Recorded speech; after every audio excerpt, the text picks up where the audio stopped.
ในป่าไผ่อันตึบหนาในอดีตการธรรมชาติมีกฎเกณฑ์ที่ตายโตวผู้เข้มแข็งลาผู้อ่อนแอและความประมาทคือหนทางสู่ความตายแต่ทว่าท่ามกลางวัฏจักรแห่งการฆ่าฟันยังมีดวงจิตหนึ่งที่บำเพ็ญบารมีด้วยปัญญาพญากุกุตะโพธิสัตว์ผู้ถือของสติเป็นอาวุธกลิ่นขาวแห่งความโลภลอยมาตามลมนางวิลาแมวป่าเจ้าเล่ห์ผู้มองเห็นเหยื่ออันโอสะอยู่เบื้องถึงเมื่อพลังกายบ่อาจเอื้อมถึงมันจึงเลือกใช้อาวุธที่ห้ายกาจยิ่งกว่านั่นคือคำหลอกลวงพอไก่ฮูบงามผู้มีขนสีทองค่อยบ่ได้มาให้ลงมาเถิดพ่อคุณ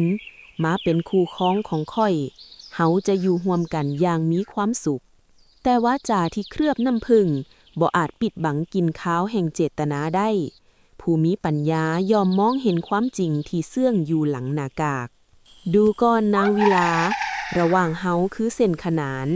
เจ้าคือผู้ล่าข่อยคือเหยื่อไฟกับน้ำจะอยู่ห่วมเฮือนกันได้อย่างใดการแต่งงานที่เจ้าเสนอ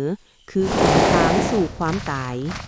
เมื่อความเท็จถูกเปิดโปงด้วยแสงแห่งปัญญาสัจธรรมแห่งสัญชาตญาณดิบก็ปรากฏผู้ที่คิดคดทรยศยอมพ่ายแพ้ภัยแห่งตนมันจำต้องจากไปพร้อมความอัปยศที่บ่อาจหลอกลวงผู้หู้เท่าทันได้ท่ามกลางโลกที่เต็มไปด้วยกับดักผู้ดำรงตนด้วยสติและปัญญายอมรักษาตนให้พ้นจากภัยทั้งปวงดังพญากุกุตะผู้นี้